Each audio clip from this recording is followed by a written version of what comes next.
Just to be clear, this isn't going to apply to most of you. But to those with the means and the inclination, here's how you overthrow a government.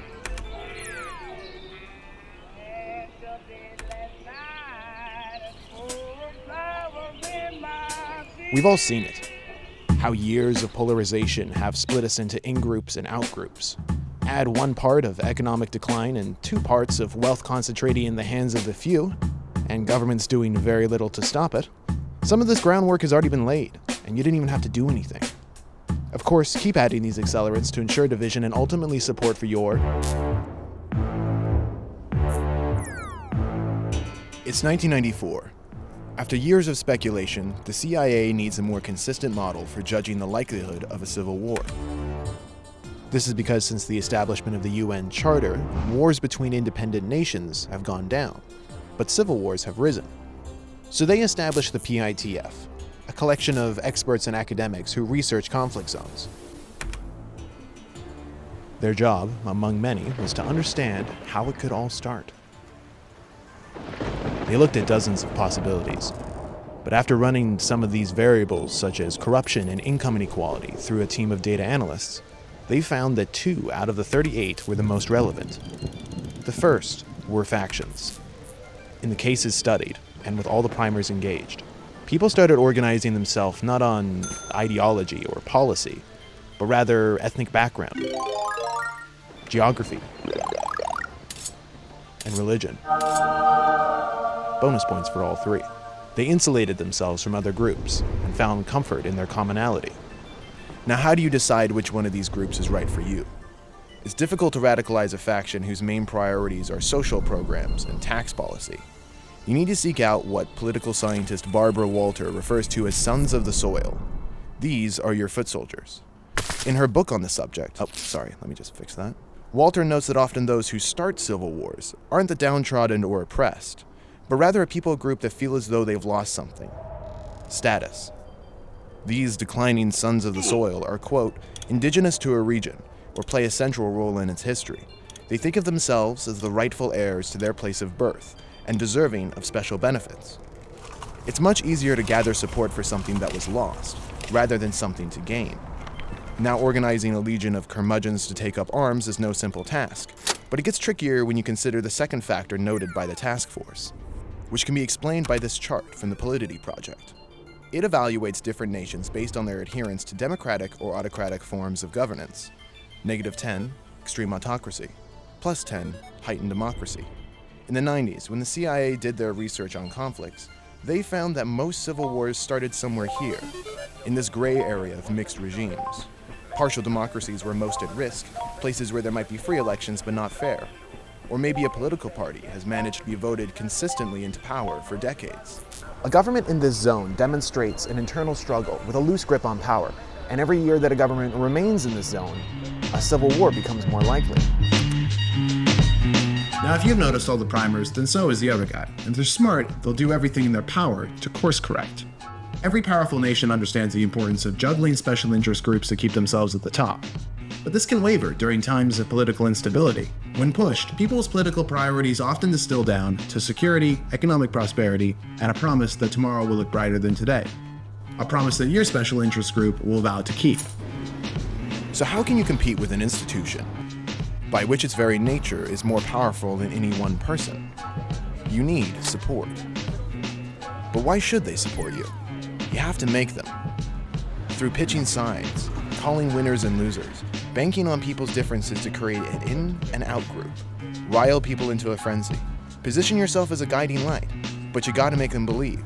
Through emphatic public speakers, rhetoric, people going from door to door, knocking on every home, spreading the word. It's gonna be expensive. But these guys don't have cash. Try these guys, the ones who actually own everything. Although it is gonna be a tough sell, commerce thrives on consistency. So investment needs to come from your sons of the soil, the most radical and risk-averse. Within this group, seek out prominent business leaders who have been restricted by the current regime. This could be through a lack of public funding or having turned a blind eye to a once prominent sector. Although they may be declining industrialists, they're not foolish. They know the costs and how conflict brings stagnation, along with the need to rebuild trust with foreign investment after the war is over. The pros have to outweigh the cons, and they'll want to see a return on their investment, likely with cushy cabinet positions or subsidies. Your sales pitch is vital.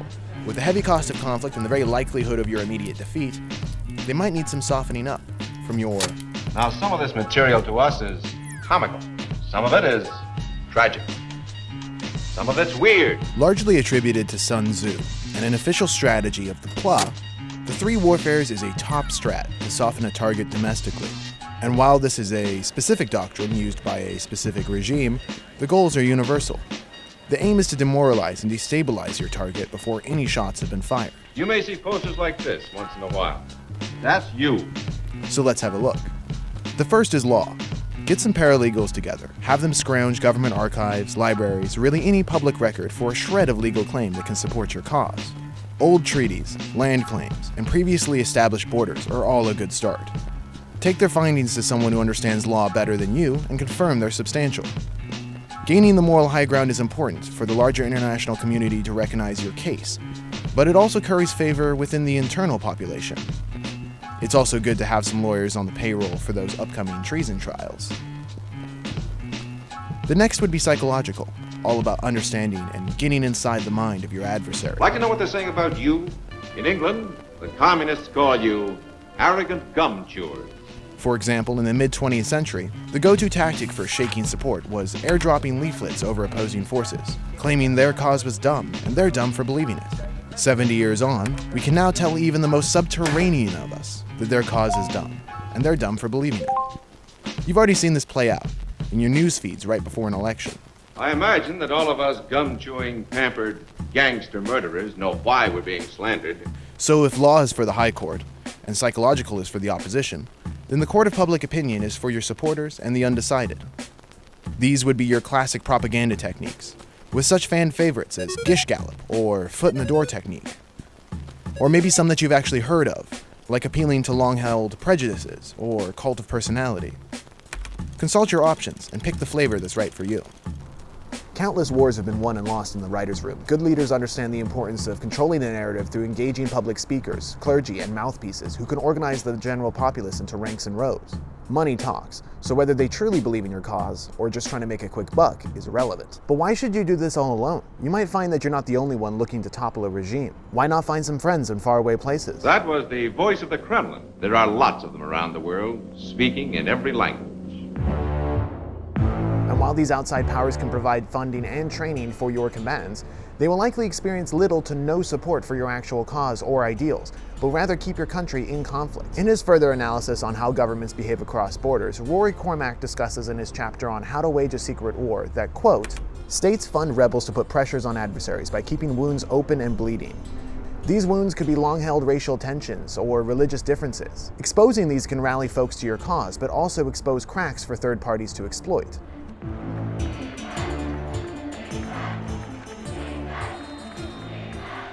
Research into civil wars has become so important because since the establishment of the UN, wars amongst distinct nations have dropped, but since humans got a human, civil wars have risen.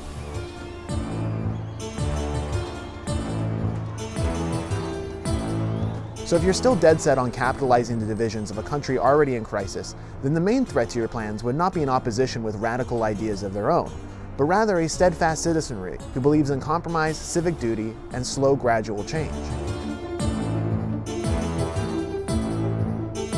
Radicalization from all sides will only invigorate your cause and give your supporters a clear reason to fight and an opposing idea to fight against. Established institutions would have to counter your ideas by actually putting their money where their mouth is and giving the failed system that drove so many to extremism an actual proper shakeup.